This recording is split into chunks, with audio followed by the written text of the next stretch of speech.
Hey folks, this is Matt once again. Welcome back to another review. And this is for a film that was actually sent to me by a nice guy named Michael Escobar called Horns. Now, it stars Daniel Radcliffe from the Harry Potter films, and it's directed by Alexandre Aja. He did High Tension, which I thought was well filmed. The gore is great. I hate the ending, though. I thought the ending was a cheap trick bullshit. I love the Hills of Eyes remake. It's my favorite film that the guy's done. I actually did not mind Mirrors with Kiefer Sutherland. I know a lot of people hate that film. I actually didn't mind it. I liked it. Piranha 3D, honestly, the tits and ass and gore are good.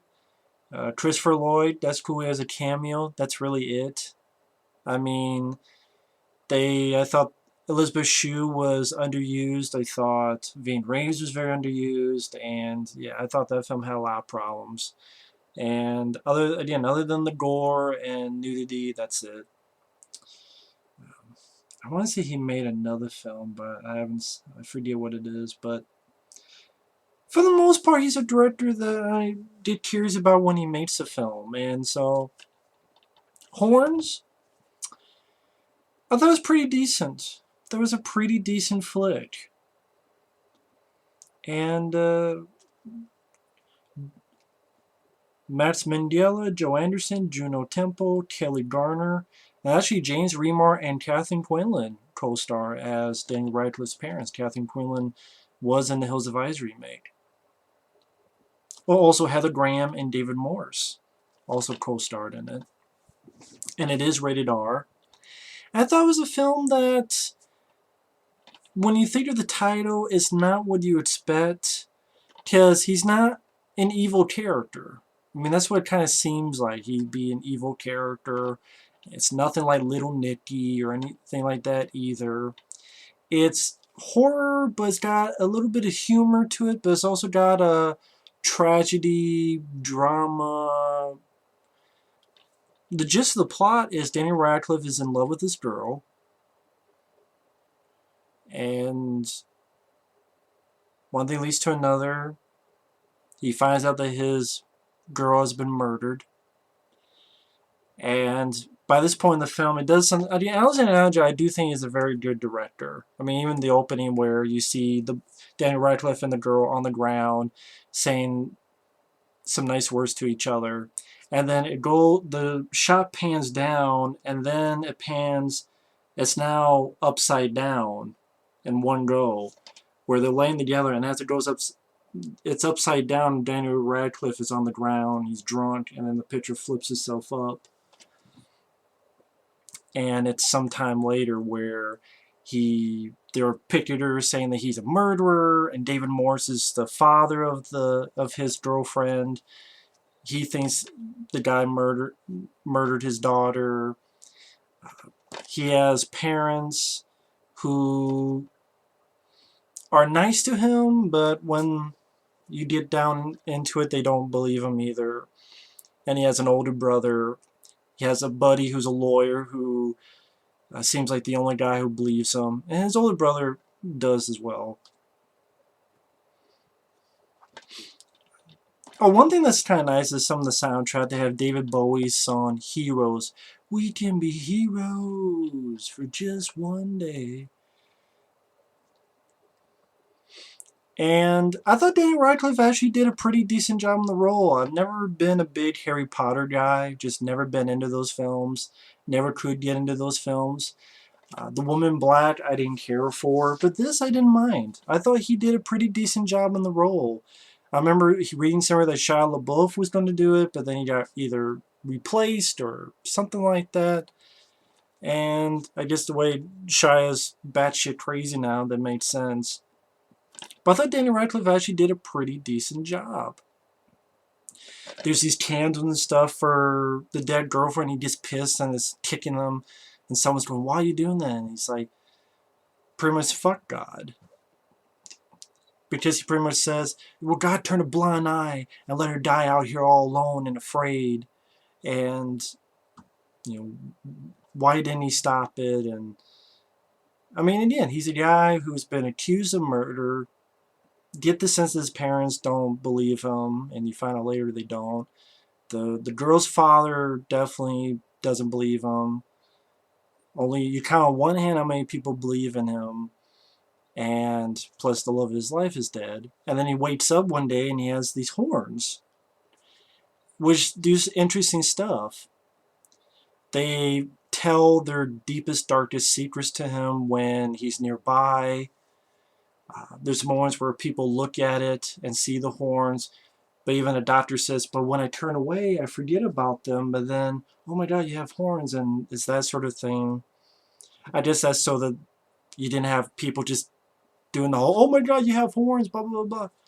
He's the devil. Like, they didn't go for that cliche bullshit, which I was nice. I thought that was, weirdly enough, Joe Hill, I believe is his name, who is a producer, and I guess it's based on a book he wrote, Joe Hill. And that's actually Stephen King's son. I guess he changed his name because he didn't want people to think he was just getting published because he's Stephen King's kid. But yeah, Joe Hill, based on a novel by Joe Hill, who is a producer, that is Stephen King's son. Because there's a making of, and I'm watching, I'm like, that guy looks like Stephen King. And looking him up, oh, no shit, no wonder. He's the son of Stephen King. So that was interesting. He didn't write the screenplay, it's Keith Bunin, but it's based on a novel by Joe Hill. But anyway, for example, he had sex with this girl, and then she's saying this secret. These donuts, can I pig out? Oh, come on, the only way you fuck me if I was drunk or such. And, I just want to pig out and get fat. And he's like, do whatever you want. And he doesn't really understand what's going on. He goes to a doctor. And this is where you get some of that black humor, where he's sitting in a doctor's office to look at what's growing out of his head. And there's like a mom with his daughter screaming. And the mom admits,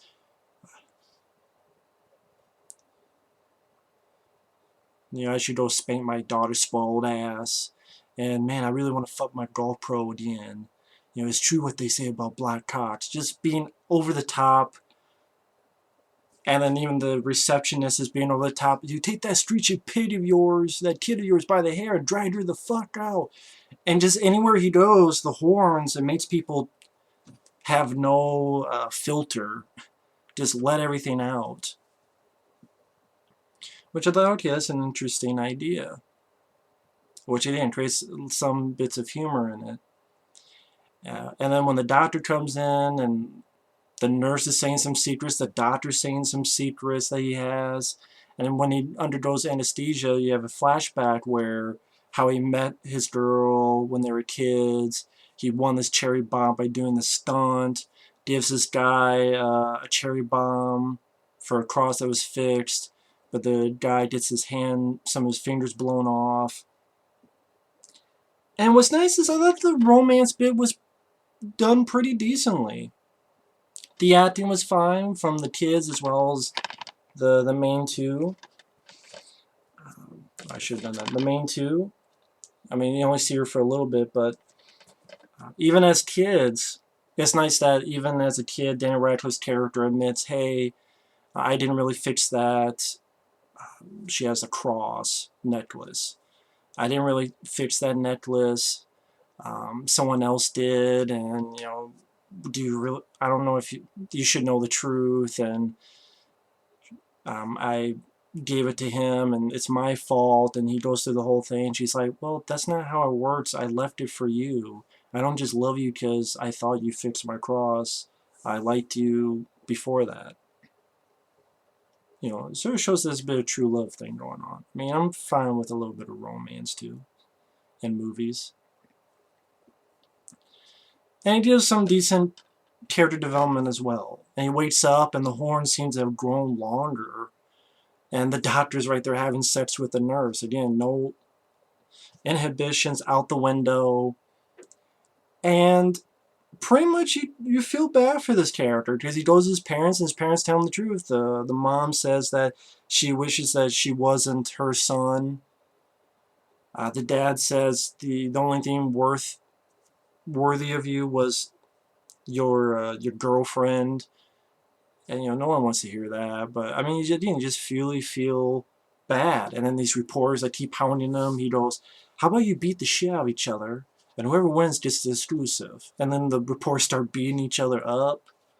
He even goes to a bar to get some info, and the bartender tells his secret. "Oh, I want to burn this place down to get the insurance," and he starts doing it. And um,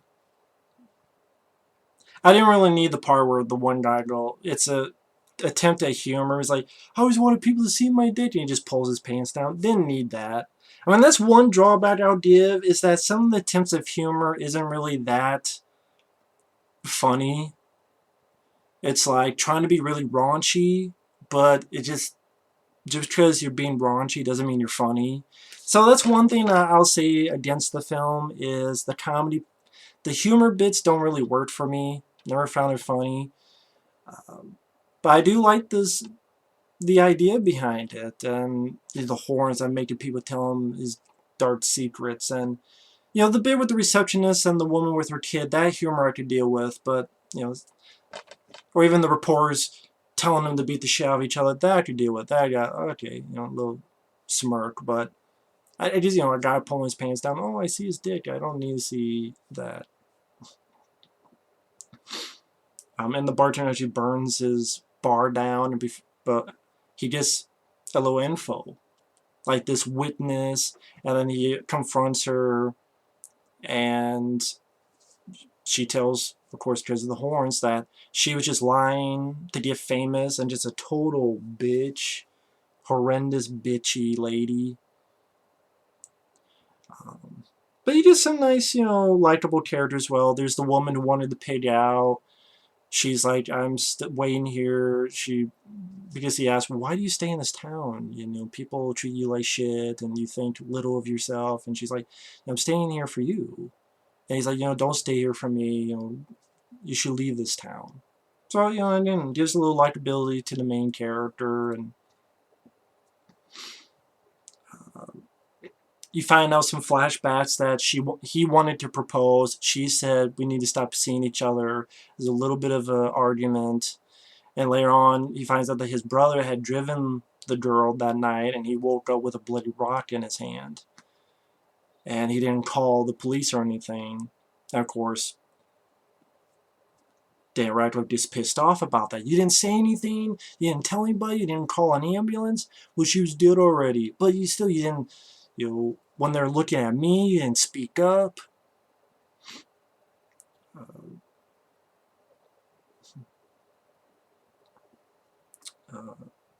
And also another weird thing, snakes start following him around.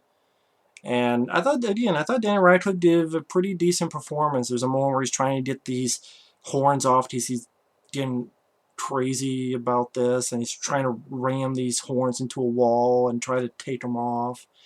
And he realizes he can actually control the snake, so he gets him to bite the shit out of Heather Graham. Not kill her, but bite the shit out of them because of the bullshit lies she was telling. Makes his brother overdose on drugs. Not kill him, but like eat the acid and weed and other stuff. Again, not to kill him, but to put him in the hospital because you didn't tell the truth, and you saw her body, but you didn't tell anybody, and you're letting me take the blame. And there's a moment where he finds out that his lawyer buddy is actually the guy who killed her. And he was the guy who, back to when they were kids, switched and got his fingers blown off, and he was actually in love with the girl as well, and he was pissed off and all this other bullshit that asshole crazies talk about.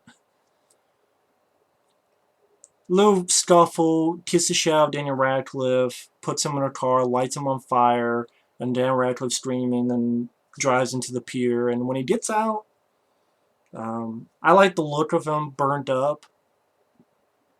And I thought this moment could have been better where he goes to David Morse, who's again the dead girl's father. And he sees him, he's like, wow, how come you're not dead? Because it's been on the news now that he had committed suicide. because the asshole told that to the news. And Dan Radcliffe even says, "Yeah, I don't know why I'm not dead." But and then immediately David Morse believes Daniel Radcliffe, and I'm like, I think they could have played off a bit more, where Daniel Radcliffe convinces David Morse finally, yes, I am not the killer. I just thought that transition was a bit too short, where he says that line, and then David Morse says after that, "But you know who did kill her, did you?" As if, he's trying to find out. I mean, I just thought the whole transition of David Morse believing in Danny Radcliffe could have been done more. Because David Morse, I thought, did a good job as the girl's father. David Morse is a very capable actor, and I thought he could have done more with that. Because then there's a scene later on where he gives Danny Radcliffe this box that his daughter had, and Danny Radcliffe has a good line that, I don't think there is a right thing to do, but you pick the sin that you can live with. And is going to give the cross to David Morse, and David Morse says, "No, you should have it. You should keep it." And he puts the cross on, and when he puts the cross on, it heals his body. So I don't know, some of the stuff with the story aspect I liked.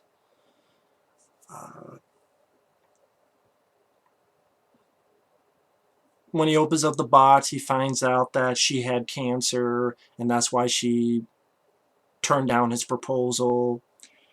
Goes to the woods. The brother that he had overdosed, he realizes he was wrong, and he gets a cop to follow him, while Dan Radcliffe has the real killer. This is the one thing is I was a bit disappointed with the gore portion of this film, because I guess because Alexandre Aja, I'm thinking of High Tension, Piranha 3D, Hills of Eyes remake, even Mirrors. Of those, this is the least gory, because the one gore moment is the asshole turns a gun on the cop, and a good chunk of his head gets blown off. That's really the only gore that you see in the movie. Which I guess makes sense, because, he's not an evil guy. He's not trying to kill people and stuff, so I guess that makes sense. But that's really the only big gore moment in the film. Because those two get in a scuffle.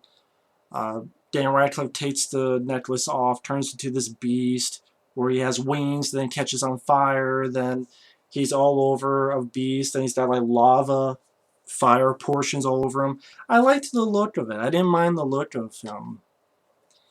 And he gets stabbed, but he keeps coming and rams his horn into the guy, and then makes a CGI snake go inside him and inside his mouth, and then Dan Radcliffe dies of, I guess, I don't know. He didn't really seem affected by his wounds. Maybe that's why. I think he says something like, revenge consumes all, whatever, and he's in the afterlife with his woman. Why'd you tell the whole fucking movie? Well, that's how I do reviews. I'm sorry, folks. Fuck it. When I look at the film, positives, I liked it alright. It was a time waster. Not my favorite, but I didn't hate the film. But not my favorite Alexandre Aja. I definitely like The Hills of Eyes and Mirrors over this. But yeah, I like the story, the idea of a guy trying to find out the death of his woman, and a teeny bit of revenge in there. You have a decent enough love story behind it. Daniel Radcliffe, I thought, did a pretty decent. I think all the acting is pretty good. I don't remember any bad acting from it. Gore, again, it's really only that one moment. There is, curses, and there's a little bit of sex in there. It felt a little too long. It's pretty much 2 hours straight. There's about 5-10 minutes I thought could have been cut down, and I don't know, maybe it would have been nice if he would have used his powers more to affect people in a proactive way. Meaning, Maybe you have some assholes getting in his way, trying to fuck with him, some drunk rednecks or some other stuff, and he has to use his, like, he uses the thing and then he makes the reporters kick the shit out of each other. Maybe certain stuff like that. A little bit more. Because really his journey is, I go in a bar, the guy lights the bar on fire, he walks out, goes to the waitress, she tells the truth, makes a snake bite her a few times, a few snakes bite her, and they're CG snakes, so they don't look the greatest.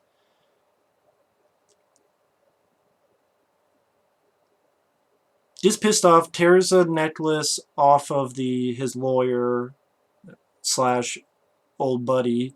He tells the truth. Does his ass kid, lights on fire, toss to David Morse. Again, I thought that scene went a bit too quick of him. Okay, now I believe you. Again, I thought they could have done more of making Dan Radcliffe make David Morse believe in him. And it's one of those things that, I don't know, just the pacing at times seemed a little bit iffy. And I don't know how to put it. It just, overall I like it because I like the idea. I like Danny Radcliffe, and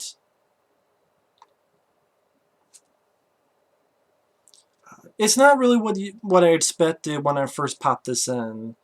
Again, you're thinking, okay, this is going to be much more of a horror film where he's killing people or he becomes a bad guy or something of that nature. No, not at all. So I kind of like the turn it went in that direction, but, and yeah, I thought the love story was pretty decent behind it, but, you know, the revenge wasn't really that impactful or satisfying. That's the word. Because really, he gets shot, keeps coming, just pretty much rams the horn in like a wide shot, and the guy's like clutching it, and then he sends a CGI snake to enter his mouth, and you're like, oh, that's it. I mean, how the cop got it worse by getting his fucking head blown off. I mean,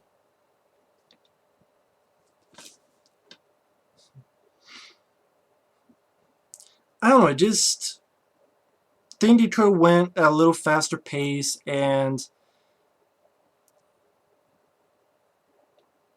I don't know, somehow have him be a bit more proactive or doing more or something of that nature. I don't know how else to put it.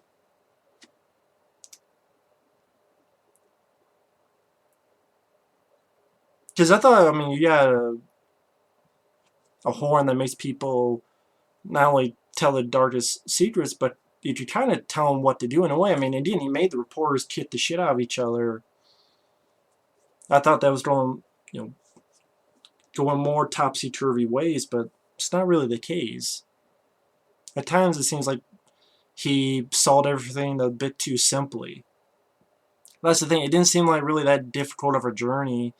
And to be honest, he shouldn't have even gotten his ass kicked by his buddy, because his buddy is built like a twig. I mean, I'm thinking, really, Dan Radcliffe, you're getting ass kicked by this guy, and you had the upper hand in the first place, and I don't know, just, I don't know.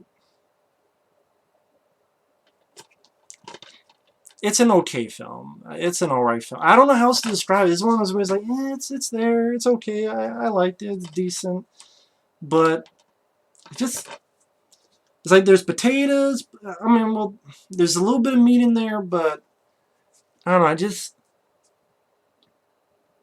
Something about it that doesn't. Something. I don't know. Maybe I'm just thinking of like. I don't know what I'm thinking. I mean, I'm just blabbering on and on. Just something about it didn't click 100% with me on it. Again, it's an alright film. It just. I was going to say it didn't. It had potatoes, but it didn't have enough meat to it. But I don't know if that's the right way I want to put it. It's like the comeuppance of the bad guy really wasn't really that satisfying, and it seemed like he solved the mystery a little bit too easily, and he didn't have too many tremendous obstacles in his way. And uh, when he gets the horns, he does like 5 things with it, and I think maybe there could have been potential to do much more with this. I don't know, just yeah. I'm not making. It's not a bad movie at all, though. It's not a bad movie at all. If you've seen Alexandre Aja's films, I think it's worth a look. Like it was for me. I'm a fan of the director. Again, I don't think it's a bad film at all. This is a film that I watched and I'll probably never see again, but it was nice to watch. So maybe time waster is the best way to put it. But again, is the idea is interesting. I think a little bit more could have been done with the idea, but I thought the idea was interesting. And again, Dan Radcliffe, never been a big in the Harry Potter films, but I thought he pulled it off in this flick. I guess because Alexandre Aja, I thought it was going to be a much gorier movie than it was. And again, I don't know why. Maybe you have some asshole other bad guys as well. Or you have some other assholes like a group who find out the lawyer kid did it, and it's like, we're going to protect our own and get our way. Or, I don't know, just something to that effect. I don't know. But anyway, or maybe like him at least just beating the fuck out of the asshole. Not just, okay, shoot me, here's a fucking horn that you see wide shot, not even really any up close shots, and then here's a CGI snake. It seemed lame comeuppance. But anyway, I'm blabbing on and on. So my random thoughts on the film. But anyway, thanks for watching, take care, and stay tuned for another review later.